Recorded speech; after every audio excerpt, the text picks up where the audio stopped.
আসসালামু আলাইকুম, আশা করি সবাই ভালো আছেন। আজকের ভিডিওতে আমরা আলোচনা করব ইসলামে ফিতরা বা ফিতর সাদকার গুরুত্ব, ফিতরা সম্পর্কিত হাদিস এবং এর ফজিলত নিয়ে। ফিতরা কি?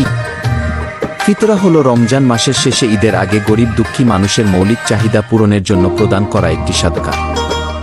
এটি ইসলামের 5টি স্তম্ভের মধ্যে যাকাতের মতোই একটি গুরুত্বপূর্ণ ইবাদত। রাসূলুল্লাহ সাল্লাল্লাহু আলাইহি সাল্লাম বলেছেন, রমজানের রোজা আসমান ও জমিনের মাঝে ঝুলে থাকে যতক্ষণ না ফিতরা আদায় করা হয়। ফিতরা দেওয়ার উদ্দেশ্যে: 1. রোজার সময় ভুলবশত কোনো ত্রুটি, যেমন অপ্রয়োজনে কথা, গীবত ইত্যাদি হয়ে গেলে ফিতরা তা পরিশুদ্ধ করে। 2. ফিতরা গরিব অসহায় মুসলিমদের ঈদের দিন প্রয়োজনীয় খাদ্য ও প্রয়োজন মেটাতে সাহায্য করে, যাতে তারাও ঈদের খুশিতে শরিক হতে পারে।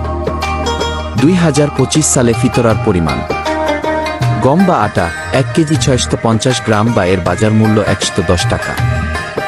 জব 3 কেজি 300 গ্রাম বা এর বাজার মূল্য 530 টাকা। খেজুর 3 কেজি 300 গ্রাম বা এর বাজার মূল্য 2310 টাকা। কিশমিশ 3 কেজি 300 গ্রাম বা এর বাজার মূল্য 1980 টাকা। পনির 3 কেজি 300 গ্রাম বা এর বাজার মূল্য 2805 টাকা। আলহামদুলিল্লাহ, আজ আমরা ফিতরা সম্পর্কে সংক্ষেপে জানলাম।